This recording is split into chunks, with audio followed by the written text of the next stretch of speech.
Hello my dear மக்களே, எல்லாருக்கும் ஒரு பெரிய பெரிய பெரிய வணக்கம். இன்றைக்கான வீடியோ என்னென்னா, சிறகடிக்க ஆசை சீரியலில் இன்றைக்கான எபிசோட்ஸில் நடந்துச்சு அப்படின்றப்ப தான் பார்க்க போகிறோம். ஸோ அருணோட அம்மா நம்ம முத்துவோட ஃப்ரெண்டுனால இறந்துட்டாங்க இல்லையா, கார் ஆக்சிடெண்ட்டில். அதனால் முத்துவை வீட்டுக்குள்ளே அவங்க அம்மா முகத்தெல்லாம் பார்க்கக்கூடாது அப்படின்னு சொல்லிட்டு வாசல்லே நிப்பாட்டி அவரை வீட்டுக்குள்ளேயே வரக்கூடாது அப்படின்னு அருண் பயங்கரமாக சண்டை போட்டு அங்கேருந்து அமுச்சு விட்ருவாரு. அவங்க அப்பாவும் இவ்வளோ பேசுவார். அது மட்டும் இல்லாமல் அவங்க அத்தை, அவங்க ஒய்ஃபும் பேசுவாங்க. அப்படி ஏதாவது நடந்துச்சு அப்படின்னா இங்கே இன்னொரு இது விழுந்துரும் அப்படின்ற மாதிரிலாம் பயங்கரமாக பேசி அவர் அமுச்சு விட்ருவாப்புல.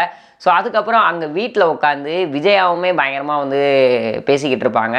ஸோ ஒன்னால தான் எல்லாமே நடந்துக்கிட்டு இருக்கா அப்படின்ற மாதிரிலாம். ஆல்ரெடி மனோஜோட வாழ்க்கை போச்சு, இப்போ ரவியோட வாழ்க்கை ஒன்னால தான் போச்சு, இப்போ அந்த பொண்ணோட வாழ்க்கையும் போகுது அப்படின்ற மாதிரிலாம் ஒரு மாதிரி பயங்கரமாக பேசிக்கிட்டு இருப்பாங்க. அந்த டைமில் நம்ம முத்துவோட ஃப்ரெண்ட் இருக்கார் இல்லையா, அவங்களோட ஒய்ஃப் வீட்டில் இப்படி போலீஸ்காரோட போலீஸ்காரோட அம்மா இது பண்ணியிருக்காங்க.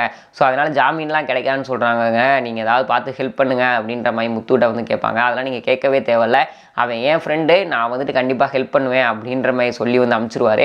ஸோ அது மட்டும் இல்லாமல் ஸ்ருதிக்கும் ரவிக்குமான பிரச்சனையில் முத்து தான் நீத்துவோட காலை அடித்து உடச்சிட்டாரு, கடையை எரிச்சிட்டாரு அப்படின்றலாம் பேசிக்கிருந்தாங்க இல்லையா.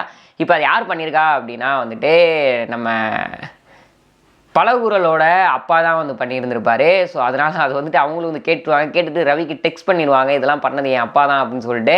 ஸோ அது மட்டும் இல்லாமல் ரவி அவங்க வீட்டுக்கு பயங்கரமாக சண்டை போட்டு அந்த பொண்ணுக்கு மொத்தமாக மெடிக்கல் செலவு ஒரு 4 லட்ச ரூபா ஆயிருக்கு, கடை இது ஒரு 5 லட்ச ரூபா ஆயிருக்கு, மொத்தமாக ஒரு 9 லட்ச ரூபா நீங்கள் தான் கொடுக்கணும் அப்படின்ற மாதிரி சொல்லிட்டு போயிடுவார். அது மட்டும் கொடுக்கல அப்படின்னா போலீஸ்கிட்ட போயிடுவேன் அப்படின்ற மாதிரி சொல்லிட்டு போயிடுவார்.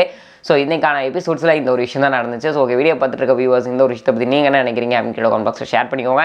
இது போன்ற சுவாரஸ்யமான சினிமா நியூஸ் அண்ட் அப்டேட்ஸ் பார்க்க தெரிஞ்சுக்க நம்மளோட சேனல் மறக்காம சப்ஸ்கிரைப் பண்ணிட்டு கூட இந்த பெல் ஐக்கனை கிளிக் பண்ணிக்கோங்க. அப்போ தான் நம்ம போகிற வீடியோஸ் உடனுக்குடைய நோட்டிஃபிகேஷன் ஆகும். Tata, bye bye.